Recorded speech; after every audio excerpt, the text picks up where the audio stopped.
Hello friends, ಇವತ್ತಿನ ವಿಶೇಷತೆಗೆ ಎಲ್ರಿಗೂ ಸ್ವಾಗತ. ನಾನು ನಿಮ್ಮ ಚಂದುಗೌಡ.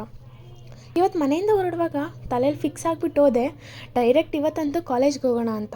ಹಂಗೂ ಗಾಡಿ ಎತ್ಕೊಂಡು ಹೋದೆ. ಹೋಯ್ತಾ ನನಗೆ ನೆನಪಾಯ್ತು ನನ್ನ ವರ್ಕ್ ಇನ್ನೂ ಪೆಂಡಿಂಗಲ್ಲಿ ಐತೆ ಅಂತ. ಸೊ ಅದಕ್ಕೆ ನಾನು ಡೈರೆಕ್ಟ್ ಕಾಲೇಜ್ಗೆ ಹೋಗೋದು ಚೇಂಜ್ ಮಾಡಿ ಶಾಪ್ ಕಡೆ ಹೋಗಿ ನಾನು ತೊಗೊಂಡಿದ್ದಂಥ ರೆಸಿನ್ ಆರ್ಡರ್ ಸ್ವಲ್ಪ ಮುಗ್ದಿತ್ತು, ಇನ್ನೂ ಬೇಜಾನ್ ಕೆಲಸ ಇತ್ತು. ಸೊ ಅದ್ರದ್ದು ಸ್ವಲ್ಪ ವರ್ಕ್ನ ಮುಗಿಸ್ಬಿಟ್ಟು ಆಮೇಲೆ ಅಲ್ಲೇ ನನಗೆ ಸ್ವಲ್ಪ ಮಿಲ್ಕ್ ಶೇಕ್ ಕೊಟ್ಟರು ಟೇಸ್ಟ್ ಮಾಡಿ ಅಂತ. ಅದನ್ನು ಟೇಸ್ಟ್ ಮಾಡಿಬಿಟ್ಟು ಆಮೇಲೆ ನಾನು ಡೈರೆಕ್ಟು ಕಾಲೇಜ್ ಹತ್ರ ಅಂತ ಹೋದೆ.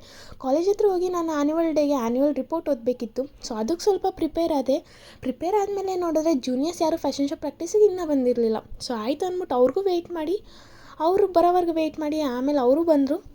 ಅವರು ಎಲ್ಲ ಬಂದಮೇಲೆ ಫ್ಯಾಷನ್ ಶೋ ಪ್ರಾಕ್ಟೀಸ್ ಅಂತೂ ಶುರು ಮಾಡಿದ್ವಿ. ಶುರು ಮಾಡಾದ್ಮೇಲೆ ಅದು ಮುಗಿಯೋಷ್ಟರಲ್ಲಿ 2 ಗಂಟೆ ಅಂತೂ ಆಯಿತು. 2 ಗಂಟೆ ಆಗಿದ ತಕ್ಷಣ ಗೊತ್ತಲ್ಲ, ನಾವು ಊಟ ಬೇಡ ಅಂದರೆ ನಮ್ಮ ಹೊಟ್ಟೆಗಂತೂ ಊಟ ಬೇಕೇ ಬೇಕು. ಸೊ ನಾವೆಲ್ಲರೂ ಊಟ ಮಾಡಿಕೊಂಡು ಆಮೇಲೆ ರಿಹರ್ಸಲ್ ಟೈಮ್ ಆಯ್ತು ಅಂತೇಳಿ ನಾವು ಮೇಲ್ಗಡೆ ಹೋಗಿ ಬೇರೆಯವ್ರು ಕೊಡ್ತಿದ್ದಂಥ ರಿಹರ್ಸಲ್ನು ನೋಡಿಕೊಂಡು ನಮ್ಮ ಫ್ಯಾಷನ್ ಶೋನು ರಿಹರ್ಸಲ್ ಕೊಟ್ಬಿಟ್ಟು ಮತ್ತೆ ನಾವು ಅಲ್ಲಿಂದ ಹೊರಟೆ.